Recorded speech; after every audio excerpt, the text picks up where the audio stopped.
That way, if something goes crazy, I can let go and get my hand out of the way. Sometimes this step will come out all on its own, which is why I don't stand here anymore.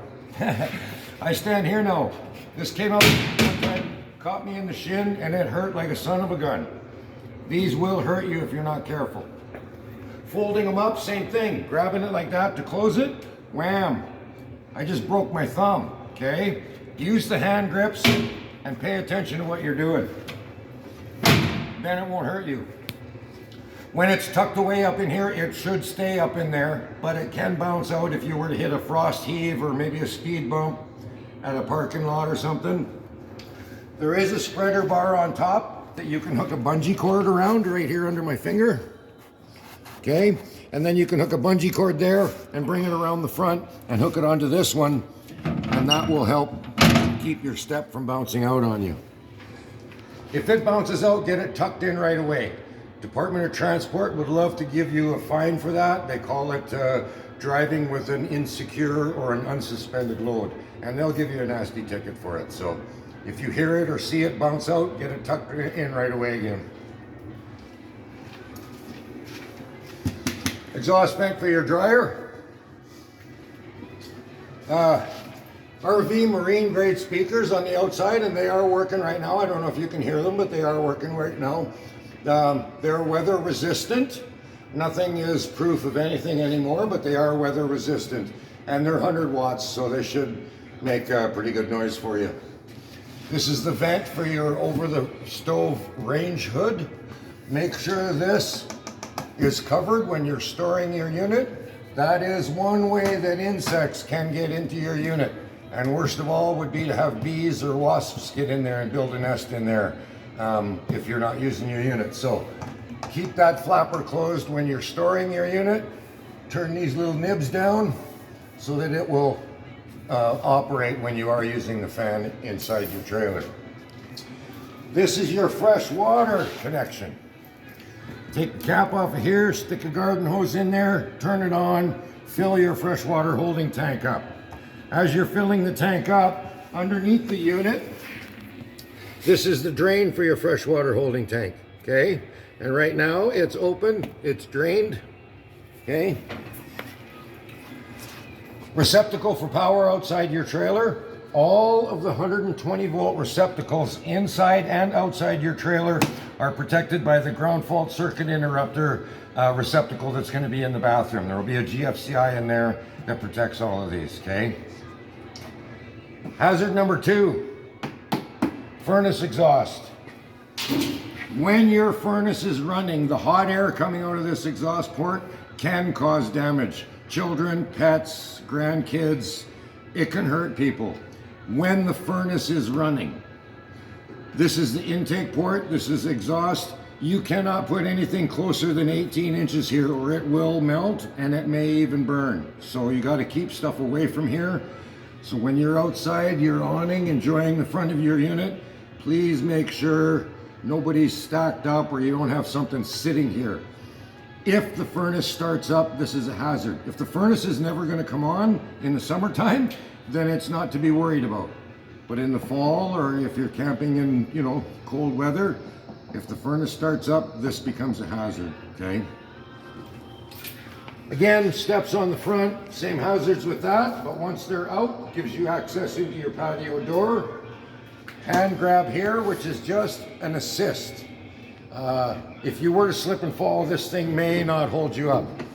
It is only an aluminum pin and a spring inside there, okay? This block is not going to come off the trailer though. It's on there good. All right. Coming back around to the front, this is the other side of your pass-through compartment, so you can put long stuff in there, get her right full up. When the product comes in, we got a little bit of a shortage right now. The RV starter kit and the 50 amp to 30 amp reducer cord for your shore cord will be in this compartment. They're coming in tomorrow. We don't have any in our parts room right now, I'm sorry to say, but they will be in your unit as soon as they come in. There'll be a starter kit and and an adapter for your short cord in this compartment, okay? All right, we're done around the front. Your awning is a power awning. We got it out right now as far as it'll go. The adjustment on this awning for setting the pitch to have watershed. Right now, if you were going in and out the back of your trailer, you wouldn't want the water to shed off there. So you could pull this arm in and tighten this nut up. And now you've put the pitch on the front of your trailer so low that now all the water will run to this front corner and off. Okay? Make sure you loosen that off again and leave it loose before you bring the awning back up again. It needs to be fully out like this for the awning to retract properly up against the trailer. All right, we're gonna go inside now.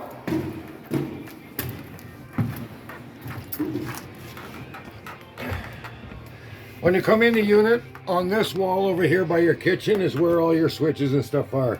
This switch here is for the ceiling fan. Turns it on and off, and then you can also adjust the speed of the fan, okay? Then we've got light switches here. This is gonna be outside light. Then you've got some inside lights, okay? These switches here are for your slide rooms, okay? You got a slide room at the back, and then this one here as well, okay? Telephone, a receptacle that is protected by GFI, as I mentioned, okay?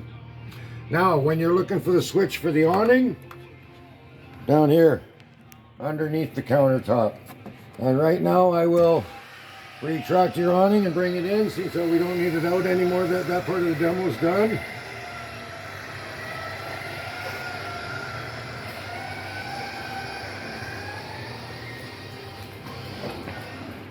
All right, very good. So while we're here at the front of the unit, all kinds of cable stuff here for your TV to go in here. Your stereo system is mounted here on the side of the cabinet. This is the remote for it, and I'll shut it off so it's not making noise while we're doing our conversation here. This remote will be in your freezer. Keys for your unit. There are 2 keys for the front door, but there is only 1 key for the other things. So I marked it down as only being 1 set of keys. You can get keys cut for you, I'm sure. But there's 2 for the back door, 1 for the patio door, and then 1 for that compartment door on the back side there. And then this one is for all your other little compartment docks. Heating and air conditioning, where's that? Where's the thermostat?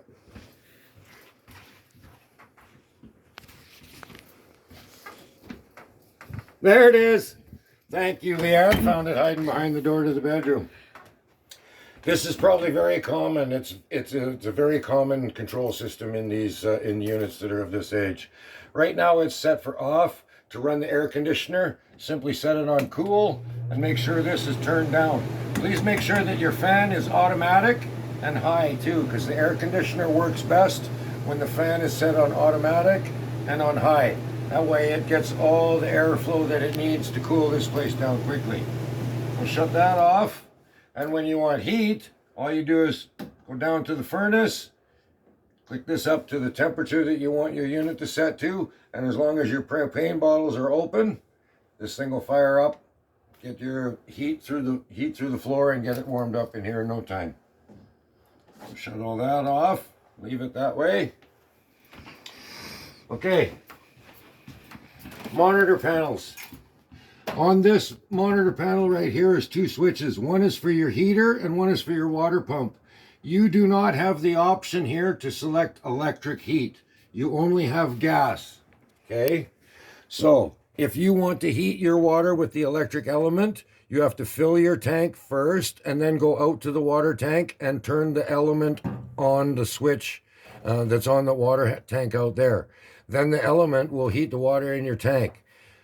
The problem with that is when your tank goes empty or when you close up your trailer and go away from your trailer, if you forget to turn that element off, you could burn out that element. And if the tank is empty and that element stays on, it will burn out the element. And then there's a whole lot of trouble and some expense in replacing the element in that tank. So again, it is much more practical, much more economical, and no hazard of leaving the element running if you use gas. So as long as your propane bottles are open, you come in here, turn that switch on, it will fire up on gas. If it doesn't, the little switch here the light will go out and this will stay on. You have to come in and shut it off to reset it, and turn it on again. Your water heater will try to light itself 3 times, and then it will default. If you put brand new propane on your unit, it could take 3 tries before the propane gets back to the water heater. So you may have to come in and reset this once in order to get the propane all the way back to the heater for it to fire up. This switch here is for the water pump. And when it is on, you can hear the water pump vibrating, which is a good thing. That's one way for you to test the water system in your unit and make sure you haven't developed any leaks, especially if you are using the city water hookup all the time. When you're hooked up to city water, Taylor, you will not know if you developed a leak or not until your feet get wet. When you use the water pump, if you have a leak in your water system, the water pump will give you an audible warning because it'll come up to pressure and then it'll stop. And if you have a leak, then every once in a while, it'll, what we call burping, where it'll draw water. It'll go brr, brr, brr, like that. That means that your water system has a leak in it somewhere and the water pump needs to turn on to bring the pressure back up again. And then because of that little tiny leak, when the water pressure gets lower, then the pump comes on again to keep maintaining the water pressure. So using the city water hookup is an awesome feature, but every once in a while, turn it off, turn on your water pump, draw some water out of your holding tank, let your water pump come up to pressure. It'll stop vibrating when it comes up to pressure, and then just listen to it for 10 minutes. If it doesn't burp or have any sounds in that 10 minutes, then you know for certain you have no water leaks. You can go back to using your city water hookup again, confident that you're not creating a water damage somewhere in your trailer, okay? On here, we have galley tank.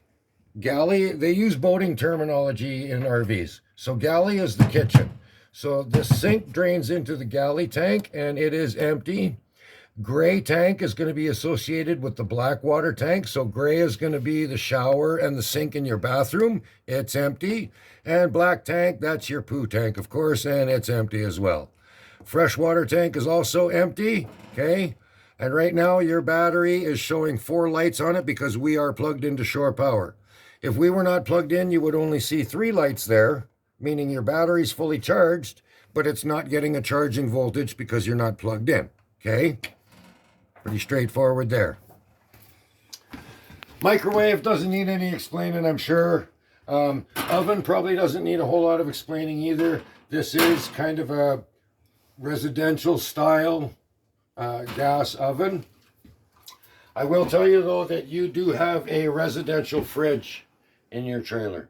This thing does not run on propane. If you ever lose power where you're camping, you will lose your fridge. It will not automatically start up on propane like a lot of other trailers do that have a electric propane fridge in it, okay? Just so you're aware. Washing machine. Come on through, Lena, and you can open the door. You got a stacking washer and dryer in here, okay? Tucked away out of the way in order to do all your laundry. Here's the ground fault circuit interrupter I was talking about before. And then in the back, in the bedroom, not a whole lot to discuss over here, but I do want to point out that this is where your power distribution center is right here. Inside here is where you'll find circuit breakers for your 120 volt stuff and all the ATC automotive fuses for your 12 volt systems, okay? Everything is labeled and identified properly on the control panel. And storage under your bed. I don't know what's in there. Oh, blankets and stuff. There's all kinds of pillows and blankets and stuff in there for the bed. Okay. So what I'm going to do while I'm here is start turning lights off, because now that we're just about done the walkthrough, I'm going to be closing up the unit. And I don't want to leave any 12 volt lights on that'll kill power. Light switch here. Pretty straightforward system here. Roof vent up there. I can see from underneath here that there is no vent covers on there. Taylor, I'm going to recommend to you again to spend a little bit of money and put the Max Air vent covers over top of your vents. That way, if you have a vent open on a warm day and you're out down by the lake water skiing, if a rainstorm happens to come through your campground, you're not going to get rain in through there. Plus, it'll keep all the bugs and pine needles and spiders and all that crap off of that screen as well. They're not expensive. They're about 50 bucks a piece, and it is something that you can install yourself, my friend. But I would strongly recommend getting vent covers, especially for one in the master bedroom. You'd hate to leave that vent open and have a rainstorm come through and end up with a great big wet spot on the floor of your master bedroom. So as far as vent covers go, you will need two, one for the bathroom, one for that back room, and okay, there's no vent in the kids' bunk room, so you'd only need two of them. And like I said, it is something you can install yourself. They just attach right to the vent cover. No sealing them or nothing at all. You can do it yourself, or we can do it for you. So I think I've touched on pretty much everything. Fire extinguisher here, and liquid propane, carbon monoxide detector right there. Okay. This draws power 24/7. That's why we disconnect the battery. Same with the memory on your stereo. I mentioned that earlier. Table does fold down, fits nicely inside its little nook there, and then you've got another huge sleeping space here for a couple more. Bed folds, or couch folds out into a bed, so there's lots of sleeping space, especially with the bunks you got up front there. I can't think of anything else, so if you come across anything, write it down, give us a phone call. The girls up front are very knowledgeable, but they can get a technician on the phone real quick, and we can talk to you and walk you through some stuff. And again, yeah, all your friends and neighbors and uncles and brothers and stuff like that who got RVs, they'll be throwing a whole lot of advice your way too. So I think I covered everything. Really enjoy your unit. It's a good, solid unit. And thank you very much for buying with Vision. We hope to see you in the future when you're thinking about trading in or trading up. Have a very wonderful new year, Taylor.